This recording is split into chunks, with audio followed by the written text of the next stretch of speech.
We don't really talk about politics. We talk about films, TV, music. But the basis of that and the way in which we interact with that is through morality. That is true. When we write, right? Yeah. We work through our stories with the basis of morality. Mm-hmm. And thinking about what happened yesterday and the morality of that and what happened to this man, about how he was executed in front of 2,000 people with his family who were there, his wife and his young children, 1 and 3. We absolutely do not agree on everything. I wouldn't call myself a Charlie Kirk fan. I couldn't call myself a Charlie Kirk fan. I've not seen the 10, 12 years worth of videos. I'm a fan of very few people. Right, but what I can say is, in those videos, he's reaching out his hand and he's just trying to have conversation. He is civil. He never curses. He never shouts. As far as I can tell, this is a generalization because I've not watched every video of his. So looking at that, I can respect the person that he conducted himself as.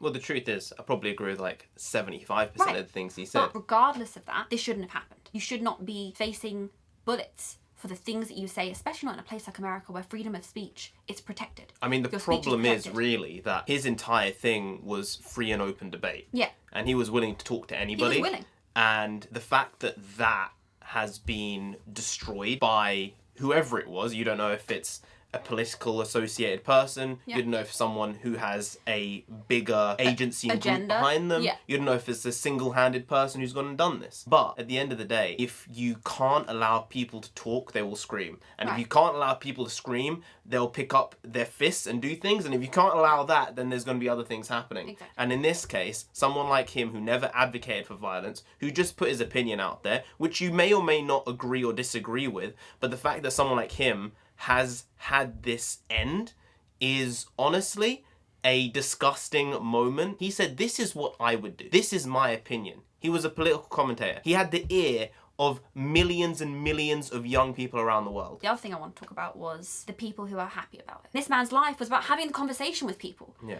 So I would want to ask those people, when you felt that sense of happiness, that's an emotion, and your emotions entirely come from your subconscious. But your conscious mind and the media you intake and the beliefs you have, they interact with the real world, and your emotions then settle in the moment. So what about Charlie Kirk did you dislike so much? Whether it's the way he conducted himself, whether it's his opinions. So I will say, it's pretty simple, right? Yeah. To be clear. He's white, he's straight, Yeah. he has a family, he's overtly religious. Whatever that religion is, right? He is a very religious man. He was a very religious man. And I think all those things are the reason why people who don't agree with him have this extra level of hate for him. And I think I've seen this over the last few years. I'm someone who's voted both ways politically. They may say things I don't like, and then you still have to make a vote at the end of the day. That's how it works. But I do feel there's this general sense of people on the right feel like the people on the left are just misguided.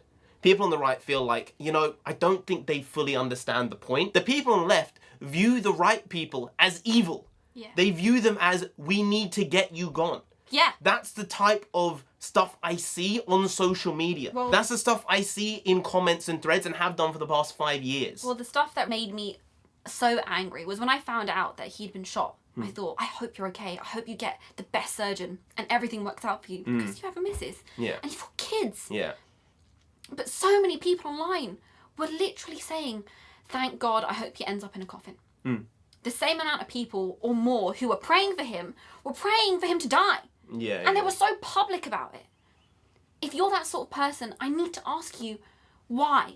And if the issue is with Charlie Kirk and the name surrounding him, take away the name. Yeah. Take away the name of Charlie Kirk and say this was just a dude who was at Speaker's Corner in London who was saying something you didn't agree with. Do you think that man deserves to be shot in the neck in front of his family? I do not agree with him on so many things. I'll be clear. The people who vehemently disagree with him, despise him, hate him, they would want it. 90%, 95, 99% of people who are left-leaning think this is abhorrent. So the extremes on all sides are the major problem, regardless of whether it's left or right, up or down. Please explain to me your moral compass.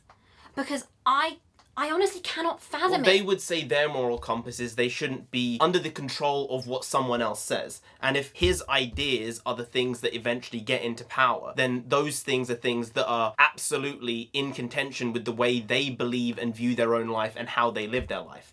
So because of that, they're saying, I don't like him because of X, Y, and Z. So I think he's evil. The only other thing I need to say right now is that I really hope that his missus and his kids are okay. I'm so sorry that they're going through this. He was polite and he was generous in conversation and he was pleasant and he seemed like a really, really good father. And now he's never going to be able to teach them maths after school. He's never going to be able to help them with homework. He's never going to be able to take them to prom and walk them down the aisle. And that's not right. I just hope that the response to this is not the same or more than what this experience was. No. There does not need to be more violence like this. The ideas are the thing that scares people the most, because at the end of the day, they took his tongue because he was saying things that were affecting people. When I saw the initial news report, I went, oh, some idiot tried to shoot him. He's fine. Yeah, no. Yeah, also, if you haven't seen one of the up-close videos, do not seek it out. Yeah. Please, genuinely, don't seek it out. It's horrific. Don't watch it. It's horrific. It will haunt you. As soon as I heard the shot, I went, okay, that person is not particularly close. They're using a rifle. They've got a scope because it has to be at a distance. They've probably had to be at some type of vantage point. Turns out the guy was on a roof a couple hundred meters away. Yeah. Or girl, I don't know. Whoever it was. And their ideology has been put out there. The weapon was found that they were using, and there was stuff that was vehemently against what he stood for religiously, economically, socially. And it's clear. What can you say? Crazy people gonna do crazy people things. You know what I've been seeing online for the past few months? People are getting tired of this shit. Bring asylums back. Yeah, I've been People seeing been that. saying it. I think they're right. You know what? Too many crazy people running about the roads. Too many insane people doing insane shit. Guns are there. But apparently this gun was an imported gun. It might be an illegal gun. So it's nothing to do with the Second Amendment. No, If it doesn't is work an like illegal that. gun. I don't know. I can't confirm that. But from what I read, it was an illegal gun. Because an illegal gun has been It's purchased illegal. illegally. So someone's going to do something illegal anyway. Because the illegal gun's probably still going to be sourced illegally. On the same day that he got killed, there was a school shooting in America. And no one's really talking about the school shooting. And people are saying, how disgusting is it no one's talking about the school shooting? The difference with this is a political killing on the level, or maybe just under. And some people are going to say this is crazy for me to say. Martin Luther King Jr. No, This is genuinely. not MLK level. This is one peg below Yeah. what MLK represented at that time for that group of people who were behind him. I don't think a lot of older people realise how influential this young man was. To be completely honest, this man at some point could have been president. Oh, no, he would have been president. He would have been president. I have no doubt. And The way he spoke, the amount of knowledge he had and how he articulated himself to make it so that everyone could actually understand him, I think it's almost unfathomable. He had the gift of the gab. Yeah. He could charm someone even if they didn't like him. I don't want to get conspiratorial. I don't want to say these things. This could have been a single person who did this and there was no backing for them. But I think it's easier to have taken someone like him out now than in 15 or 20 years' time when he would have been potentially running for president. yeah. And the person who did the deed and is probably going to be locked away forever once they are caught and brought to justice in whatever way deems fit. I don't know what the laws are in Utah in terms of certain penalties to do with killing other people, but it's state by state over there. This is the world we're living in, and I don't think I want it to get more inflamed. Donald Trump is going to have to do some type of wizardry to try and stop an actual civil war happening there at this moment in time. I don't know how he's going to do it, but if he does do it, I'm going to have to take my hat off to him, because this is something very, very extreme and something that Charlie Kirk actually talked about a few weeks ago. Months ago. He's been talking about it for a long time. Like, there are political killings coming. This is going to happen. Turns out it was him. It was him. For talking. Yeah. Not for shooting, not for punching, for talking. And if you don't talk, you can't find a middle ground. And you can't fix the problems. I don't think it's really about middle ground. I don't. I think it's about common ground. Common ground. I think yeah. it's actually saying, okay, we are not going to agree on this stuff. We can't actually find a middling point on these issues that are so extreme. But where do we agree? And that's the commonality that everyone should have. Yeah. And I feel 95% of people will agree on 95% of things. That's just the reality of it. But you will never agree with anyone 100% of the time. Never ever. You can't. Mm-mm.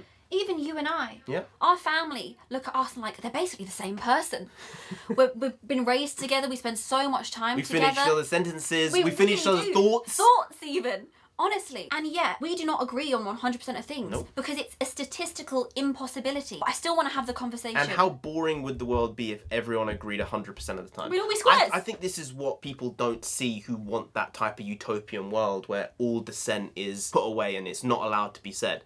They don't actually understand that that is what makes you an individual. That's what makes you you. Whatever experiences you've gone through, whatever things and hardships you've had to endure, form the person you are. And that crucible makes you have the energy and the vigor to voice your opinions.